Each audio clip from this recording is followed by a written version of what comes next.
BPSC एईडीओ paper 2 यानी कि समान अध्ययन प्लेटफॉर्म रुक्मिणी पब्लिकेशन का आज हम लोग तीसरा सेट कंप्लीट करेंगे। 2 सेट जो कि जनरल स्टडीज का था इसी यूट्यूब चैनल पर करवा दिया गया है। फटाफट सारे लोग सेशन को लाइक कर लीजिए और जो बच्चे पहली बार जुड़े हो ना, सब्सक्राइब करके बेल आइकन को जरूर प्रेस कर लेना ताकि नए वीडियो और टेस्ट का नोटिफिकेशन सबसे पहले आपको मिल पाएगा। अगर आपको इस टेस्ट का पीडीएफ चाहिए तो परीक्षा वाटिका टेलीग्राम चैनल है, मैं लिख देता हूं यहाँ पर परीक्षा वाटिका। इस टेलीग्राम चैनल पर इसका पीडीएफ भी आपको देखने को मिल जाएगा। ये नंबर है, इस पर भी मिल जाएगा 8676934039। इस जगह पर भी आपको इसका पीडीएफ मिल जाएगा। तो सारे लोग सेशन को लाइक करिए। बढ़ते हैं अब क्वेश्चन की तरफ। हमारा पहला प्रश्न है यहाँ पर, क्वांटम टनलिंग की घटना किस मौलिक सिद्धांत का प्रत्यक्ष परिणाम है? इंग्लिश मीडियम वाले आप लोग क्वेश्चन देखते चलना। इसका करेक्ट आंसर हो जाएगा विकल्प बी, कण की तरंग पद्धति पर इस पर आधारित होता है, जो कन्वर्जेशन ऑफ एनर्जी पर डिपेंडेंट होता है। जो तरंग का द्वैतता होता है ना, क्वांटम यांत्रिकी के अनुसार जब कण जैसे कि इलेक्ट्रॉन तरंग की तरह ही व्यवहार करेगा और उसकी स्थिति जो होगा एक प्रायिकता तरंग यानी कि प्रोबेबिलिटी वेव की तरफ वर्णित किया गया है। जो अवरोध पार करेगा, अवरोध पार करने की स्थिति में क्या करेगा, यह उससे अधिक ऊर्जा आवश्यकता होगी। और क्वांटम टनलिंग में जो कण की प्रायिकता जो होती है, इसमें तरंग अवरोध के दूसरी तरफ भी मौजूद होगी और जो कण होता है सुरंग बनाकर पार कर जाने की संभावना बनाए रखता है। इसका जो अनुप्रयोग होगा ये सूर्य में होने वाली जो नाभिकीय संलयन अभिक्रिया होता है, जिसे स्कैनिंग टनलिंग माइक्रोस्कोप जो इसको एसटीएम कहते हैं, और फ्लैश मेमोरी जैसी तकनीक अनुप्रयोग के लिए ये मौलिक माना जाता है। चलिए अगला प्रश्न देखिए, एक तारे का रंग क्या इंगित करता है? सही जवाब हो जाएगा विकल्प सी, उसका पृष्ठीय तापमान, इट्स सरफेस टेम्परेचर। ये डिपेंडेंट करता है इस पर। और तापमान और रंग संबंध जो होता है, सबसे गर्म तारा जो होता है नीला या सफेद रंग का दिखाई देगा और जो सबसे ठंडा तारा होगा वो रेड या फिर ऑरेंज यानी लाल या नारंगी तरह का दिखाई देगा। अगला क्वेश्चन देखिए, ब्रह्मांड के त्वरित विस्तार एक्सेलरेटेड एक्सपेंशन के लिए जिम्मेदार माने जाने वाली परिकल्पित ऊर्जा कौन सी है? सही जवाब हो जाएगा विकल्प ए, श्याम ऊर्जा यानी डार्क एनर्जी इसमें होता है। जो प्रतिकारक प्रभाव होता है श्याम ऊर्जा पर एक परिकल्पित ऊर्जा का ही रूप होता है, जिसमें कि ऋणात्मक प्रतिकारक यहाँ पर प्रेशर बनाता है और गुरुत्वाकर्षण के खिंचाव का यहाँ पर मुकाबला होता है, जिससे ब्रह्मांड का जो विस्तार होता है बहुत ही फास्ट होता है, बहुत तेजी से होता है। नेक्स्ट क्वेश्चन देखिए, एक आदर्श ट्रांसफार्मर में कौन सी भौतिक राशि प्राथमिक और द्वितीयक कॉइल दोनों के लिए समान रहती है? सही जवाब हो जाएगा इसका विकल्प सी, शक्ति यानी कि पावर। साथियों, जिन बच्चों को बीएड करना है, यूपी से बीएड करना है, यूपी से बीएड आपको सिर्फ और सिर्फ 62,000 में हो जाएगा, 62K में हो जाएगा। इस नंबर पर जाइए, कांटेक्ट कीजिए। दलाल के चक्कर में नहीं पड़ना है। दलाल लोग क्या करेंगे, 80 से 90,000 रुपए ले लेंगे, फिर बाद में एग्जाम फी की डिमांड करेंगे, ये फी है वो फी है, आपको ना पढ़ाने का काम करेंगे। 62,000 में कंप्लीट फी होता है 2 साल का, इससे अधिक एक भी पैसा आपको नहीं देना है कहीं से भी। जहां भी कराइए, इससे कम में होगा तभी कराइए एडमिशन, नहीं तो हमसे जुड़िए। यहाँ पर कोई दलाली कोई भी इस तरह का बात नहीं होता। डायरेक्ट यूनिवर्सिटी जाइए, नहीं जाना हो तो डायरेक्ट हम लोग वहां से करवाएंगे। वहां से कंसल्ट सारा अपना है, वहां से करवाना है एडमिशन आपको, और 62,000 में ही होगा एडमिशन, ये ध्यान रखना आपको। अगला देखिए, बोस आइंस्टीन कंडेंसेट, जो बोस आइंस्टीन कंडेंसेट होता है ये क्या होता है? सही जवाब इसका निकल के आएगा विकल्प बी, परम शून्य के निकट की अवस्था होती है। लेंज का नियम किस संरक्षण नियम का परिणाम है? करेक्ट आंसर, लेंज का नियम ऊर्जा संरक्षण का परिणाम होता है, विकल्प सी इसका करेक्ट आंसर होगा। अगला देखिए, यदि पृथ्वी अचानक घूमना बंद कर दे तो भूमध्य रेखा पर ग्रेविटी का मान क्या होगा? तो ग्रेविटी क्या होगा, बढ़ेगा, विल इंक्रीज, पहला विकल्प यहाँ पर राइट आंसर होगा। जो अपकेंद्री बल होता है पृथ्वी के घूर्णन के कारण भूमध्य रेखा पर मौजूद जो वस्तु पर बाहर की ओर अपकेंद्री बल लगता है, जो सेंट्रीफ्यूगल फोर्स लगता है, वो बल गुरुत्वाकर्षण के विपरीत कार्य करता है, जिसका प्रभावी ग्रेविटेशन का मान ना थोड़ा कम हो जाता है। यहाँ पर क्या होगा, इस स्थिति में बढ़ेगा, और अगर ग्रेविटी जो होगा विपरीत काम करेगा तो घटेगा। अगला देखिए, होलोग्राफी में वस्तु की जानकारी किस रूप में रिकॉर्ड की जाती है? सही जवाब हो जाएगा, ये जो होता है ना, तीव्रता और चरण दोनों में होता है। जो 3D छवि होता है, 3D पिक्चर होता है, एक ऐसा तकनीक होता है जो त्रिआयामी छवि बनाता है, और सामान्य फोटोग्राफ के विपरीत जो कि केवल प्रकाश की तीव्रता यानी चमक को रिकॉर्ड करता है। व्यतिकरण पैटर्न पर क्या होगा कि लेजर प्रकाश का 2 विकिरण होगा, एक संदर्भ किरण होगा, एक वस्तु को परावर्तित किरण के बीच व्यतिकरण यानी कि इंटरफेस पैटर्न को रिकॉर्ड करके किया जाएगा। और ये पैटर्न जो होगा ना, वस्तु से आने वाली प्रकाश तरंग जो होती है ना, तीव्रता और चरण यानी कि दोनों अलग अलग फेज में आएंगे इस तरह से। अगला देखिए, किसी अणु में कायरलता यानी चैरलिटी के लिए प्राथमिक शर्त क्या है? सही जवाब इसका हो जाएगा विकल्प बी, एक सममिति तल का अभाव होता है यहाँ पर, और कायरल केंद्र क्या होता है? एक अनुकायरल तब होता है जब वो अपने दर्पण प्रतिबिंब पर अध्यारोपित होता है, ये सुप्रीमाइज्ड होता है, सुप्रीम्पोज्ड होता है, और ये नहीं हो पाएगा जब इसकी स्थिति नहीं बन पाएगी, मतलब कि अध्यारोपित नहीं किया जा सकेगा। तो ठीक उसी तरह हमारे बाएं और दाएं हाथ यह अक्सर एक जैसे जो होते हैं कार्बन परमाणु जो होते हैं कायरल केंद्र की उपस्थिति के कारण होता है, जो कि 4 अलग अलग समूहों से जुड़ा होता है। जो सममिति का अभाव होगा तो कायरलता की सबसे मौलिक परिभाषा हो जाएगी कि अणु में कोई सममिति तत्व, जैसे कि सममिति का तल हो गया और व्युत्क्रमण का केंद्र होगा, ऐसा नहीं होगा, तब जाकर के सममिति का अभाव पाया जाएगा। अगला देखिए क्या है, जिग्लर नाटा उत्प्रेरक का उपयोग मुख्य रूप से किस लिए किया जाता है? सही जवाब हो जाएगा विकल्प बी, आसान सा जवाब है, बहुलीकरण के लिए होता है, पॉलीमराइजेशन के लिए होता है। प्रोटीन की द्वितीयक संरचना मुख्य रूप से किस आबंध द्वारा स्थिर होती है? करेक्ट आंसर हो जाएगा विकल्प बी, हाइड्रोजन आबंध द्वारा। अभिक्रिया की कोटि कैसे निर्धारित की जा सकती है? इस प्रश्न का सही जवाब हो जाएगा विकल्प बी, प्रायोगिक रूप से। नेक्स्ट है, एरोमेटिकता के लिए 4n+2 पाई इलेक्ट्रॉन नियम किसने दिया था? आसान सा जवाब हो जाएगा विकल्प बी, हकल ने दिया था। निम्नलिखित में से कौन सा स्नेहक है? इसमें से राइट आंसर हो जाएगा विकल्प बी, ग्रेफाइट जो स्नेह का काम करेगा। और ग्रेफाइट में कार्बन परमाणु की परत होती है और प्रत्येक परत के भीतर जो होता है परमाणु मजबूत जो होता है सहसंयोजक बंध से जुड़ा होता है, लेकिन परत के बीच कमजोर जो वैर और डेर वॉल्स बल होते हैं इसको काम करने में आगे बढ़ाते हैं। और इसका कार्य प्रणाली की बात करें तो कमजोर अंतर परत बल परत को एक दूसरे को आसानी से फिसलने का अनुमति देता है, जिससे ग्रेफाइट एक उत्कृष्ट स्नेहक बन के वहां पर उपस्थित होता है, और खासकर उच्च तापमान पर जहां तरल स्नेहक वाष्पीकृत हो सकता है आराम से। 15वां प्रश्न देखिए, एक बफर विलयन पीएच किस पर डिपेंड नहीं करता है? करेक्ट आंसर हो जाएगा आसान सा, तनुकरण पर, डाइल्यूशन पर यह डिपेंड नहीं करता है। अगला क्वेश्चन देखिए, नैनो रसायन विज्ञान में क्वांटम साइज इफेक्ट क्या होता है? इसका अर्थ क्या होता है? सही जवाब हो जाएगा विकल्प बी, आकार घटने पर गुण बदलते हैं। नेक्स्ट क्वेश्चन है, एपोप्टोसिस क्या है? तो एपोप्टोसिस जो है ना, इसका राइट आंसर हो जाएगा विकल्प ए हो जाएगा, ठीक ना। प्रोग्राम्ड मृत्यु कोशिका है, जो कोशिका मृत होती है वही होता है एपोप्टोसिस, ठीक। अगला है, टेलोमेरेज एंजाइम का मुख्य कार्य क्या है? करेक्ट आंसर इसका हो जाएगा विकल्प बी, गुणसूत्रों का सिरा का संरक्षण करने का काम करता है। और टेलोमेयर गुणसूत्र जो होता है, क्रोमोसोम जो होता है, जो इसका सिरा होता है, इस पर स्थित डीएनए जो होता है दोहराए जाने के अनुक्रम में होते हैं, जो कि सुरक्षा कैप की तरह काम करता है, ठीक है, सेफ्टी वॉल्व की तरह काम करता है। अगला देखिए, आरएनए इंटरफेरेंस की प्रक्रिया का उपयोग किस लिए किया जाता है? साथियों एक चीज ना ध्यान रखना, जब भी साइंस वाला क्वेश्चन आए ना, हिंदी में बिल्कुल पढ़ने का प्रयास ना कीजिए। इंग्लिश वर्जन जो होता है ना सबसे बेहतरीन होता है, ठीक ना। हिंदी में पढ़ोगे ना कंफ्यूज हो जाओगे, कभी कभी क्या पूछ रहा है, इतना कठिन वर्ड दे देगा।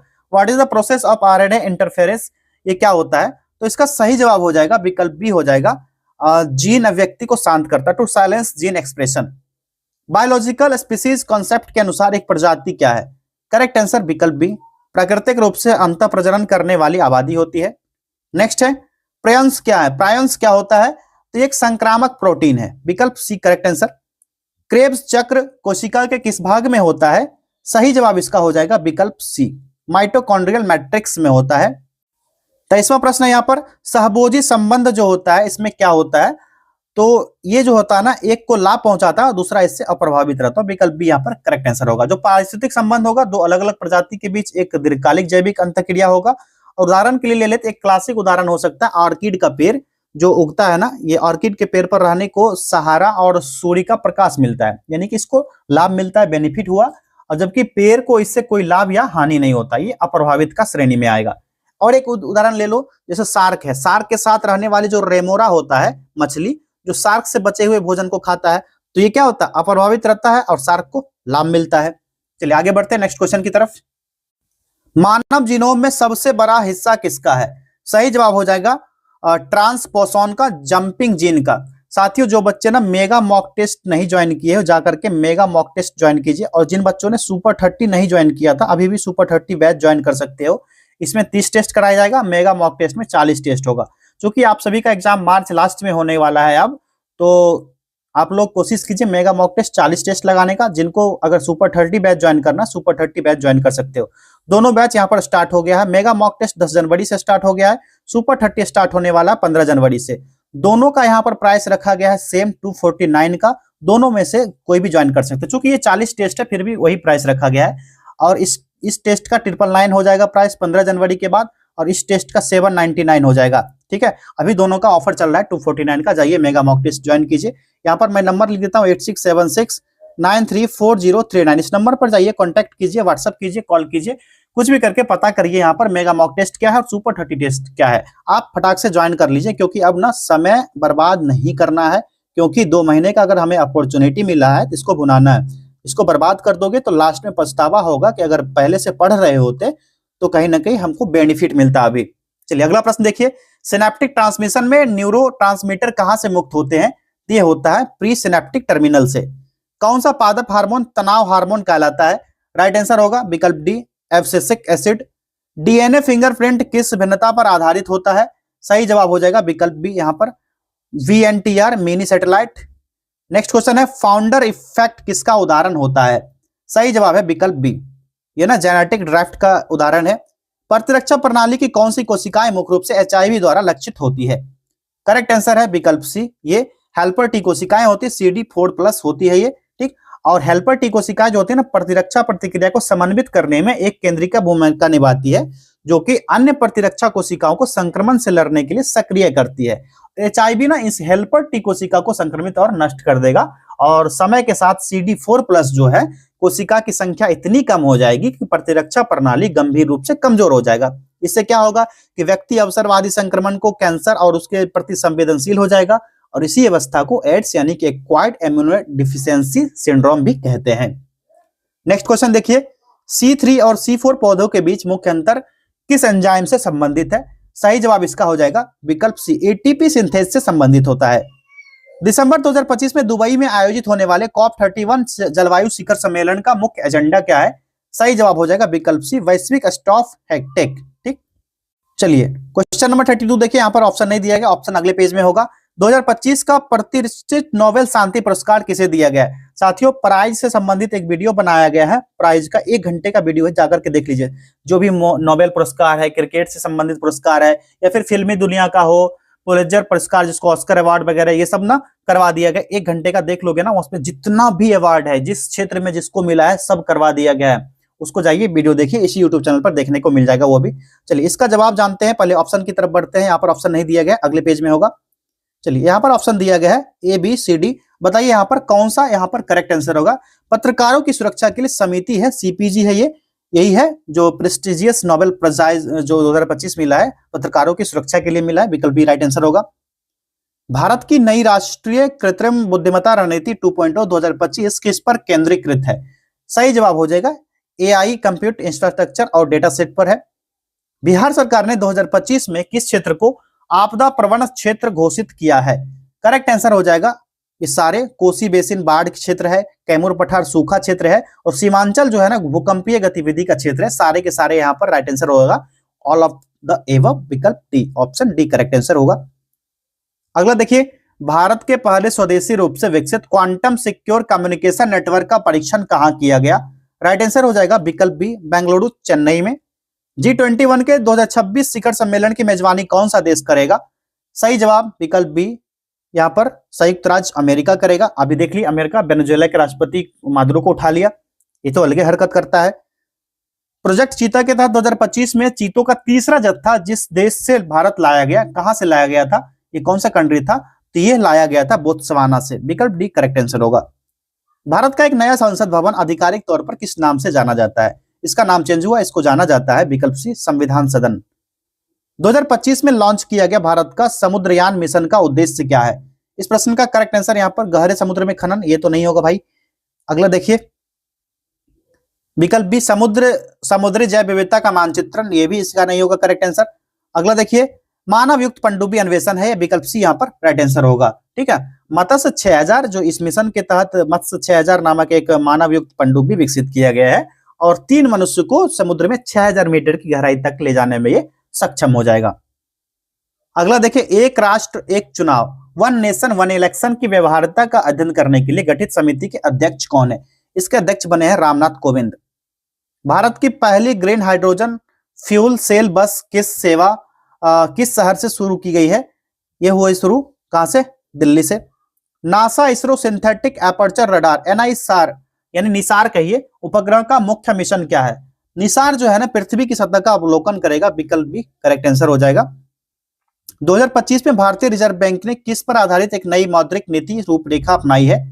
सही जवाब होगा विकल्प बी दोहरी लक्ष्यीकरण, मुद्रास्फीति और विकास। ठीक है, dual targeting inflation and growth. अगला प्रश्न देखिए, भारत के मुख्य न्यायाधीश CJI के रूप में किसने शपथ ली है? नवंबर 2024 के बाद पूछा जा रहा है। करेक्ट आंसर हो जाएगा विकल्प बी न्यायमूर्ति संजीव खन्ना। ऑपरेशन अजय किस क्षेत्र में भारतीय नागरिकों को निकालने के लिए था? तो यह था इजराइल हमास संघर्ष का क्षेत्र था। चलिए हिस्ट्री का क्वेश्चन आ गया। हड़प्पा सभ्यता के पतन के लिए आर्यन आक्रमण सिद्धांत के खिलाफ सबसे मजबूत पुरातात्विक साक्ष्य क्या है? सही जवाब हो जाएगा पहला विकल्प, आक्रमण को कोई अस्त्रीकृत साक्ष्य नहीं मिला है, अभी सिद्धांत का कमी है। जो व्हीलर है, व्हीलर जैसा विद्वान प्रस्तावित करता है कि इस सिद्धांत के अकॉर्डिंग आर्य का आक्रमण जो हुआ था हड़प्पा शहर को नष्ट कर दिया। हालांकि पुरातात्विक खुदाई में किसी बड़े पैमाने पर सैन्य संघर्ष, हथियार या सांस्कृतिक परत के ऊपर दूसरी संस्कृति के जबरन थोपे जाने के स्पष्ट जो अस्त्रीकृत स्ट्रेटिफाइड साक्ष्य नहीं मिला है। इसका ना क्रमिक पतन के बारे में कहा जाता है कि साक्ष्य है मिला है एक क्रमिक शहरी पतन की ओर इशारा करता है, जो कि कई शताब्दियों तक चला था, ना कि किसी एक विनाशकारी घटना की ओर। शहर की योजना और रखरखाव में गिरावट देखी गई। वैकल्पिक सिद्धांत ये कहता है, अधिकांश इतिहासकार ये मानते हैं कि जब जलवायु परिवर्तन हुआ, जैसे मौसम पैटर्न में बदलाव हुआ होगा, सरस्वती नदी का किनारा सूख गया होगा, पारिस्थितिक असंतुलन बन गया होगा, व्यापार में गिरावट आ गई होगी, कई कारक ऐसे हो सकते हैं जिसके कारण इसको जिम्मेदार माना जा सकता है हड़प्पा सभ्यता के पतन के लिए। कई लोग बोलते हैं बाढ़ आ गया होगा। तो ये सारी कई स्थिति बनती है जो व्यवहार में यूज करते हैं। तो यहाँ पर आक्रमण का कोई अस्त्रीकृत साक्ष्य नहीं मिला है। ठीक, पहला विकल्प इसका करेक्ट आंसर हो गया। अगला प्रश्न है, अशोक के धम्म और बौद्ध धर्म में क्या मूलभूत अंतर था? सही जवाब हो जाएगा विकल्प बी धम्म एक नैतिक संहिता थी, एक ना कि एक संगठित धर्म था। ठीक ना, अशोक का धम्म जो है ना बौद्ध धर्म में मूलतः अंतर यही था। ठीक ना, धम्म का सार जो मिलता है, अशोक का धम्म जो है अनिवार्य रूप से एक नैतिक और सामाजिक आचार संहिता थी। वास्तविक रूप में जानते हो आप लोग, इसमें बड़ों का सम्मान किया जाता था, दास और नौकर के प्रति दया दिखाई जाती थी, अहिंसा जैसी बातों पर ध्यान दिया गया था और सभी संप्रदायों के प्रति सहिष्णुता जैसी भावनाओं को यहाँ पर जोड़ दिया गया था।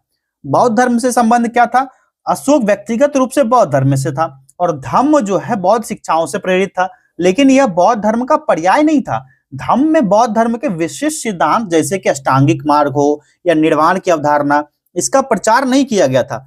सार्वभौमिक अपील की बात कही जाए अगर, तो धम्म का उद्देश्य था कि एक सार्वभौमिक नैतिक ढांचा प्रदान किया जाए और उसकी बहुधार्मिक प्रजा के सभी लोग अपना सके उसको, चाहे वह उसका कितना भी व्यक्तिगत विश्वास कुछ भी हो, उसको अपनाया जा सके। यही था अशोक का धम्म, एक नैतिक संहिता थी, एक धार्मिक संगठित धर्म नहीं था। संगम साहित्य में मूवेंदार शब्द का प्रयोग किसके लिए किया गया था? करेक्ट आंसर हो जाएगा तीन राजवंश चेर, चोल और पांड्य वंश के लिए किया गया था। जो मुंदेवार एक जो है ना मूवेंदार एक तमिल शब्द है जिसका अर्थ होता है तीन मुखिया। यह है ना मूवेंदार मतलब होता है तीन मुखिया। ठीक ना, तीन मुखिया कौन कौन? तो चेर, चोल और पांडे, ये तीन मुखिया थे। अगला देखिए, मोहम्मद बिन तुगलक की सांकेतिक मुद्रा के विफलता का मुख्य कारण क्या था? आसान सा जवाब है नकली सिक्का पर नियंत्रण का अभाव हो गया था, lack of control over counterfeit coins. अगला देखिए, अस्थायी बंदोबस्त परमानेंट सेटलमेंट का भारतीय कृषि पर दीर्घकालिक प्रभाव क्या पड़ा था?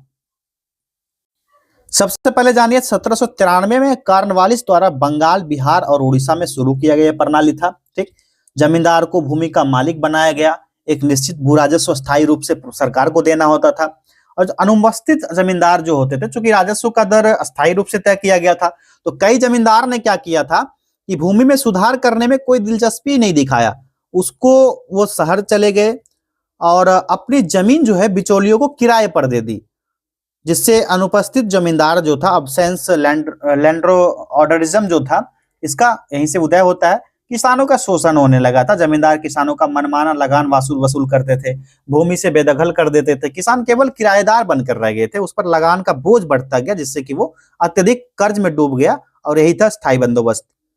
अगला देखिए, वुड्स डिस्पैच 1854 को भारतीय शिक्षा का मैग्ना कार्टा क्यों कहा जाता है? राइट आंसर होगा विकल्प बी, इसने एक व्यापक शिक्षा योजना प्रस्तुत की। करेक्ट आंसर हो गया विकल्प बी। गदर आंदोलन की वैचारिक प्रकृति क्या थी? सही जवाब है विकल्प सी, धर्मनिरपेक्ष और क्रांतिकारी राष्ट्रवाद। नेक्स्ट क्वेश्चन है, कैबिनेट मिशन 1946 का प्रस्ताव मुस्लिम लीग और कांग्रेस दोनों ने क्यों अस्वीकार कर दिया? इस प्रश्न का सही जवाब हो जाएगा पहला ही, यहां पर देख लीजिए, एक कमजोर केंद्र और अनिवार्य समूहीकरण के कारण थे। विकल्प ए राइट आंसर हो गया। अगला देखिए, कौटिल्य के अर्थशास्त्र में सप्तांग सिद्धांत में क्या शामिल नहीं था? नहीं को कोड कीजिए और बताइए इसका करेक्ट आंसर क्या होगा। सप्तांग सिद्धांत में ना धर्म शामिल नहीं था, ठीक ना, इसमें धर्म शामिल नहीं था। विकल्प डी राइट आंसर होगा। सप्तांग कौन कौन से थे? तो स्वामी, अमात्य, जनपद था, दुर्ग था, कोष, दंड था और मित्र यानी सहयोगी था। स्वामी राजा होता था, अमात्य मंत्री, याद है ना आप लोग को, जनपद क्षेत्र और लीग होता था, दुर्ग किला होता था, कोष खजाना। अभी जो super 30 sorry mega mock test वाले बैच है, सुपर 30 बैच, सब में बताया है, कल के व्हाट्सएप सेशन में हुआ था और बहुत सारे इंपॉर्टेंट वर्ड लिखाएंगे जिसमें सप्तांग एक वर्ड था। सप्तांग के बारे में सारे बच्चों को पढ़ने को बोला गया था। जाइए फटाक से ज्वाइन कीजिए मेगा मॉक टेस्ट। रात के 9 बजे डेली सेशन होता है, 9 से लेकर के 10, 1 घंटे का लाइव सेशन चलता है व्हाट्सएप चैट पर, ठीक। वहां पर मैं उपस्थित रहता हूं, सारे बच्चों का प्रश्न होता है, डायरेक्टली मैं वहां पर जवाब करता हूं। आगे देखिए, मेगास्थनीज की इंडिका के अनुसार मौर्य साम्राज्य में कितने वर्ग थे? राइट आंसर हो जाएगा विकल्प बी 7। अकबर की इबादत खाना बहस का अंतिम परिणाम क्या था? करेक्ट आंसर हो जाएगा विकल्प सी, सुलह एक कुल की नीति का विकास। सुलह एक कुल जैसा वर्ड भी कल लिखाया गया था, इसके बारे में आपको पढ़ के आना है। जो इबादत खाना है, इबादत खाना की स्थापना कब हुआ था? सन 1575 में अकबर ने फतेहपुर सीकरी में किया था। कहां पर? फतेहपुर सीकरी में। सहायक संधि सब्सिडरी अलायंस स्वीकार करने वाला पहला भारतीय शासक कौन था? आसान सा जवाब दे दीजिए, विकल्प बी, हैदराबाद का निजाम था, सबसे पहले सहायक संधि किया और ये भारतीय शासक निजाम था, ठीक। लॉर्ड वेलेस्ली की नीति थी सहायक संधि प्रणाली को भारत में लॉर्ड वेलेस्ली द्वारा बहुत बड़े पैमाने पर यूज किया गया था। संधि की शर्त बताई गई थी कि एक भारतीय शासक को अपनी रियासत से ब्रिटिश सैन्य टुकड़ी सहायक सेना को बनाए रखने के लिए, उसके बचाव रखरखाव के लिए भुगतान करने के लिए मजबूर कर दो, और बदले में क्या होगा? अंग्रेज उसे बाहरी आक्रमण से बचाएंगे, इसका प्रॉमिस करते थे, वादा करते थे। शासक किसी अन्य यूरोपीय शक्ति को नियुक्त नहीं कर सकता था जो ब्रिटिश अनुमति के बिना अन्य राज्य के साथ बातचीत नहीं करेगा। पहला राज्य था हैदराबाद का निजाम, जो 1798 में संधि कर लेता है और सबसे पहले यहाँ पर साइन भी करता है, हैदराबाद का निजाम। अगला देखिए, व्यक्तिगत का सिद्धांत डॉक्ट्रिन ऑफ लैप्स के तहत अंग्रेजों द्वारा कब्जा किया गया पहला राज्य कौन सा था? यह था विकल्प सी, सतारा। सतारा का क्षेत्र था, डॉक्ट्रिन ऑफ लैप्स के तहत कब्जा किया गया। डलहौजी की नीति थी ये, और सिद्धांत का नियम क्या था कि किसी संरक्षित राज्य का शासक बिना किसी प्राकृतिक पुरुष उत्तराधिकारी के मर जाता है तो उसका राज्य जो होगा ब्रिटिश साम्राज्य में मिला लिया जाएगा। गोद लिए गए पुत्र को उत्तराधिकार का अधिकार नहीं दिएगा भैया, यहाँ पर नहीं मिलेगा। पहला विलय हुआ सतारा का 1848 में, सतारा को विलय कर लिया जाता है। उसके बाद जैतपुर, दूसरे में जैतपुर होता है, फिर संबलपुर, बघाट, उदयपुर, झांसी भी उसके बाद होता है, झांसी के बाद नागपुर, नागपुर के बाद अवध जैसे कई बड़े बड़े क्षेत्र को विलय करके मिला लिया जाता है। अवध का नवाब भी इसमें एंट्री मार देता भाई। अगला देखिए, खिलाफत आंदोलन का मुख्य उद्देश्य क्या है? राइट आंसर होगा तुर्की के खलीफा की सत्ता की बहाली करना। भारतीय राष्ट्रीय कांग्रेस के किस अधिवेशन में पहली बार वंदे मातरम गाया गया था? वंदे मातरम का 150 साल अभी करंट का न्यूज है, ये क्वेश्चन इंपॉर्टेंट हो सकता है, इसको स्टार लगा लीजिए, ठीक। इस प्रश्न का सही जवाब हो जाएगा विकल्प सी, 1896 कलकत्ता, ठीक है, कलकत्ता में हुआ था। और इसके रचयिता जो थे बंकिम चंद्र चट्टोपाध्याय थे, बंकिम चंद्र चट्टोपाध्याय, बीसीसी। अगर देखिए, आजाद हिंद फौज के अधिकारियों पर मुकदमा कहां चला था? इस प्रश्न का सही जवाब बताइए, कहां पर चला था?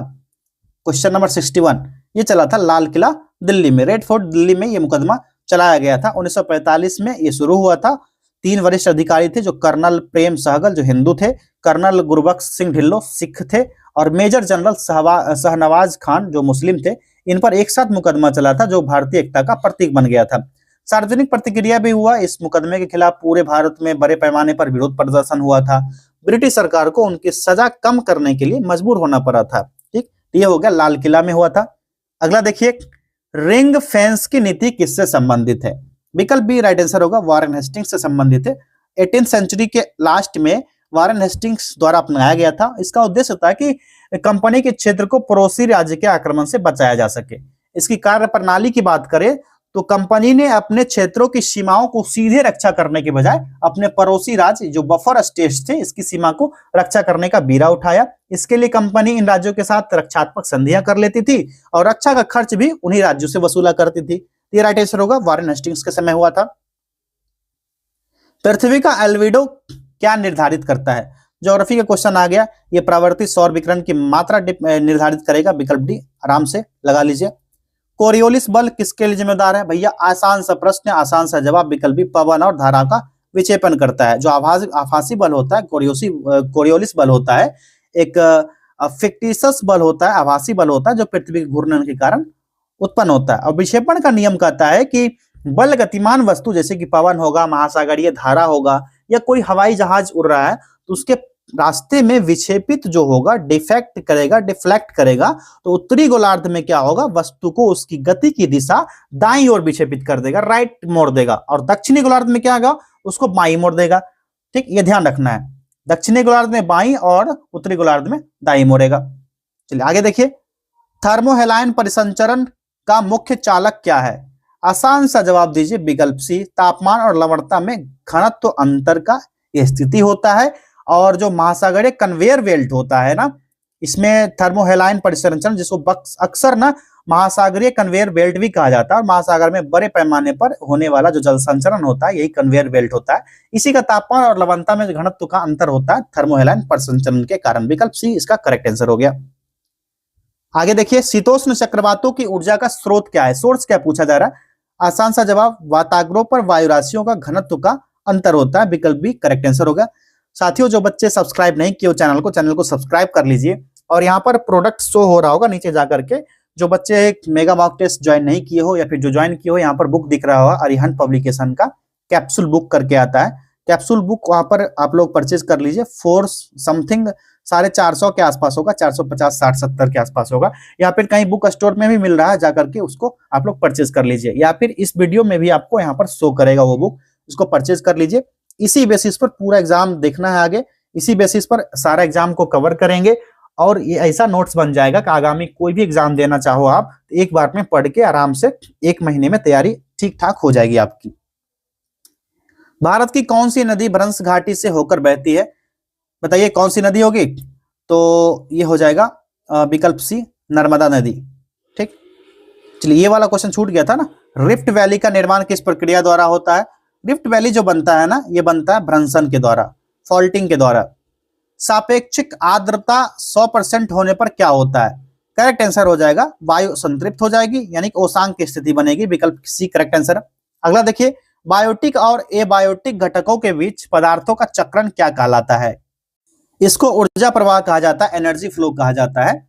अगला देखिए। भारत के किस क्षेत्र में मैंग्रोव वन मुख्य रूप से पाए जाते हैं? ये पाया जाता है नदी डेल्टा और ज्वारीय क्षेत्र में। अनुकूलन जो होता है, मैंग्रोव वन ऐसे पेड़ प्रजातियां होते हैं जो खारे पानी और कम ऑक्सीजन वाले तटीय मैदान में उगते हैं। जो मिट्टी होता है, तटीय मिट्टी होता है, यहीं पर इसका अनुकूल स्थिति पाया जाता है जहां पर ये उगते हैं मैंग्रोव वन। नेक्स्ट देखिए। ग्रेट बैरियर रीफ, इसको स्टार लगाओ भाई, यहां से क्वेश्चन हर बार बनता है बीपीएससी में। ग्रेट बैरियर रीफ के बारे में जान लीजिए। ये ना ऑस्ट्रेलिया का क्वींसलैंड का तट जो है कोरल सागर में बनता है। विकल्प सी इसका राइट आंसर होगा। विश्व की सबसे बड़ी प्रवाल भित्ति है। अक्षांश का 1 डिग्री मतलब लगभग कितने दूरी के बराबर है? 1 डिग्री होता है कितने? लगभग 111 किलोमीटर। विकल्प सी करेक्ट आंसर। 100 जो अक्षांश रेखाएं होती है, लैटिट्यूड्स होती है, भूमध्य रेखा के समानांतर चलने वाली काल्पनिक क्षैतिज रेखा होती है। दूरी की गणना कैसे करेंगे? तो पृथ्वी की कुल परिधि कितना है? 40,075। ठीक, और चूंकि एक वृत्त में 360 डिग्री होता है तो प्रत्येक डिग्री अक्षांश के लिए बीच की दूरी कितना हो जाएगा? 40,075 बटे 360। इसी तरह कुछ भी आए ना, 1 डिग्री है, 2 डिग्री पूछा जाए, 360 गुना 2 कर लेंगे। इस तरह से आप लोग यहाँ इसका गणना करके निकाल सकते हो। अगला देखिए। किस प्रकार की चट्टानों में जीवाश्म पाए जाने की सर्वाधिक संभावना है? राइट आंसर हो जाएगा विकल्प सी अवसादी। ला नीना का भारतीय मानसून पर सामान्यतः क्या प्रभाव पड़ता है? राइट आंसर होगा विकल्प बी सामान्य से अधिक वर्षा होती है, मोर देन नॉर्मल रेनफॉल। संविधान के प्रस्तावना में निहित न्याय की अवधारणा में क्या शामिल नहीं है? नहीं को कोड कीजिए और बताइए इसका राइट आंसर क्या होगा। विकल्प डी हो जाएगा धार्मिक, जो रिलीजियस है इसमें शामिल नहीं है। प्रस्तावना का पाठ जो है भारत के संविधान की प्रस्तावना सभी नागरिकों के लिए क्या चीज का बात करता है? न्याय की बात करता है। न्याय के बाद किस चीज का बात करता है? न्याय के बाद बात करता है स्वतंत्रता की। स्वतंत्रता के बाद क्या होता है इसमें, तो स्वतंत्रता के बाद समानता और बंधुत्व की भी बात करता है, समानता साथ के साथ बंधुत्व की बात करता है। और यहाँ पर जो दिया गया है अवधारणा सामाजिक न्याय का अर्थ है, तो जाति, धर्म, लिंग या जन्म के स्थान पर कोई भेदभाव ना हो सके, ये होता है। आर्थिक आधार का, आर्थिक न्याय का मतलब होता है कि धन के आधार पर कोई भेदभाव ना हो, सभी को आजीविका के समान अवसर मिलेगा। राजनीतिक न्याय का भी सेम यहाँ पर हो जाएगा, सभी नागरिकों को समान राजनीतिक अधिकार प्राप्त हो, जैसे कि मतदान का अधिकार हो गया, चुनाव लड़ने का अधिकार हो गया, ये सारा हो जाएगा। धार्मिक न्याय है ना, स्पष्ट रूप से उल्लेख नहीं किया गया। हालांकि धार्मिक स्वतंत्रता एक मौलिक अधिकार है, लेकिन इसका उल्लेख नहीं किया गया प्रस्तावना में। अगला देखिए, शक्तियों के पृथक्करण, सेपरेशन ऑफ पावर्स का सिद्धांत किससे संबंधित है? राइट आंसर हो जाएगा विकल्प बी, विधायिका, कार्यपालिका और न्यायपालिका में ये सेपरेट हो जाता है। यह सिद्धांत जो है ना फ्रांसीसी दार्शनिक मॉन्टेस्क्यू द्वारा प्रतिपादित किया गया था। इसका मूल विचार ये होता है कि सरकार की शक्तियां जो 3 अलग अलग शाखा में विभाजित है किया जाना चाहिए। जैसे विधायिका है कानून बनाएगा, कार्यपालिका कानून को लागू करेगा, न्यायपालिका कानूनों को व्याख्या करने का काम करेगा। इसका उद्देश्य होता है कि एक शाखा को बहुत अधिक शक्तिशाली होने से रोका जा सके और शक्तियों का दुरुपयोग होने से बचाया जा सके। यह एक नियंत्रण और संतुलन यानी कि चेक्स एंड बैलेंस की तरह प्रणाली की तरह काम करता है। तो राइट आंसर क्या होगा? विधायिका, कार्यपालिका और न्यायपालिका शक्ति के पृथक्करण के 3 पार्ट हो जाते हैं। ठीक, अगर एक जगह रहेगा, सेंट्रलाइज्ड होगा तो वो पावरफुल हो जाएगा। जैसे आप देख सकते हो कोई भी सरकार आती है, पूर्ण बहुमत में आती है तो मनमानी सरकार बन जाती है, जैसे अभी बिहार में हो रहा है। इस पर टिप्पणी नहीं करूंगा मैं। अगला देखिए, अनुच्छेद 21 के तहत जीवन के अधिकार की व्याख्या में गरिमा के साथ जीवन को किस मामले में शामिल किया गया है? इस प्रश्न का सही जवाब हो जाएगा विकल्प सी, मेनका गांधी मामला हुआ था। आर्टिकल 21 मेनका गांधी मामला कब हुआ था? याद दिला दूं आपको, 1978 का मामला था। और इसमें सर्वोच्च न्यायालय ने आर्टिकल 21 का व्याख्या किया था और बहुत व्यापक बना दिया। न्यायालय ने फैसला सुनाया कि जीवन का अधिकार केवल शारीरिक अस्तित्व तक सीमित नहीं होगा, बल्कि इससे मानवीय गरिमा के साथ जीने का अधिकार भी मिलेगा।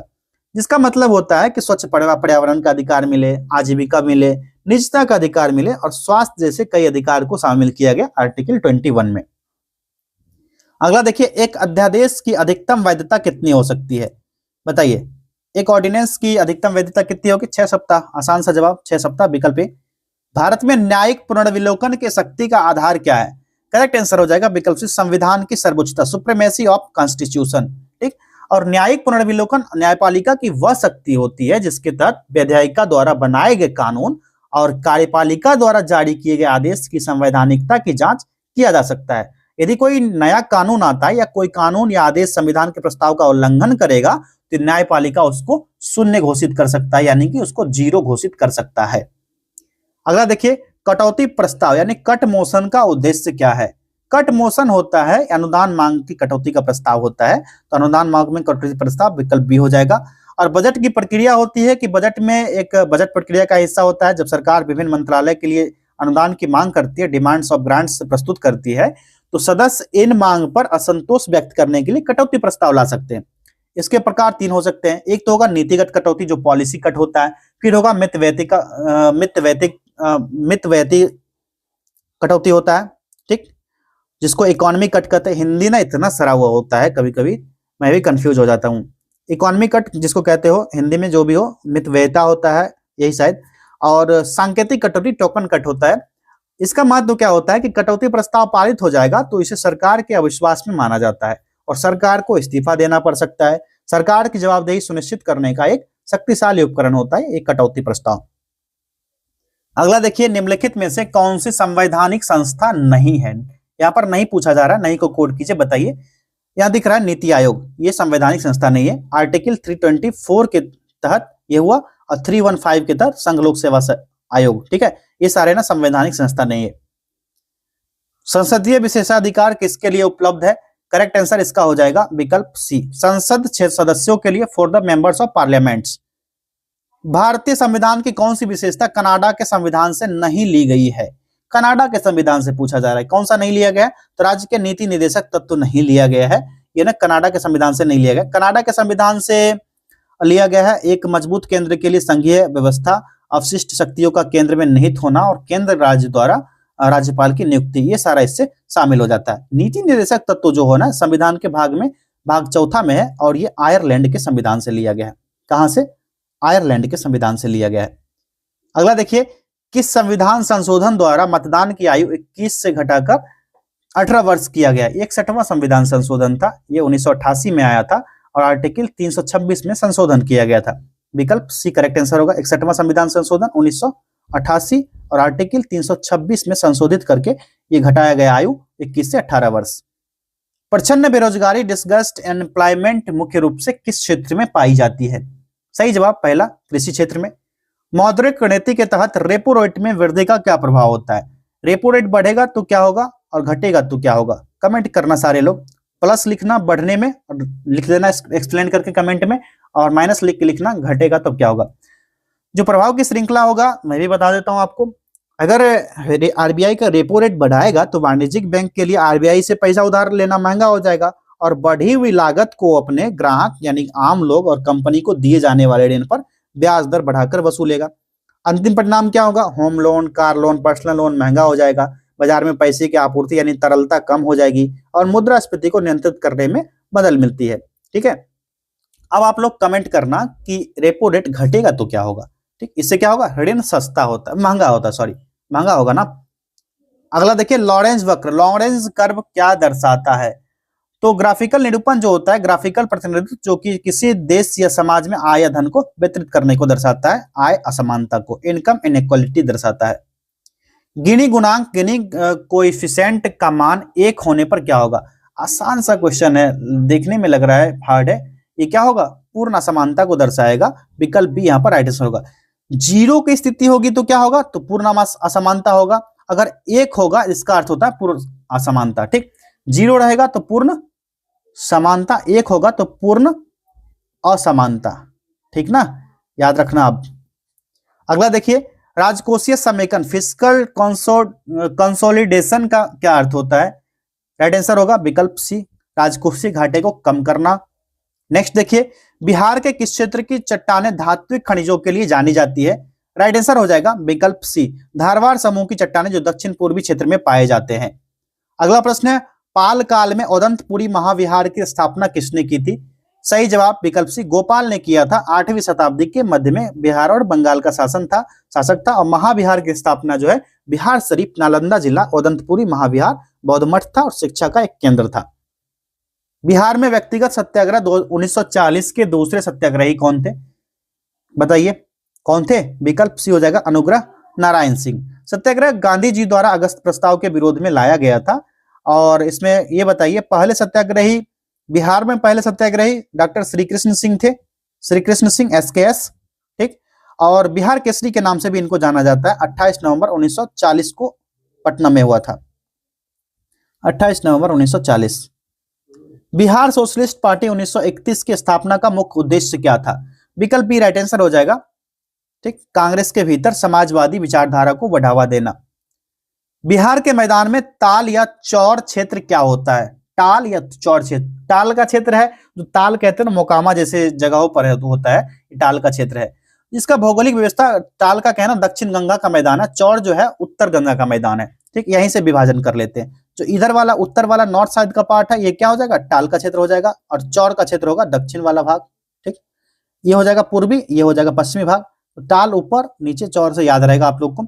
जो अक्सर नदियां जो होती है ना, इसके द्वारा छोड़े गए पुराने चैनल या प्राकृतिक अवसाद होते हैं, तो मानसून के मौसम में वर्षा और नदी का पानी भर जाता है तो ये जलमग्न हो जाता है।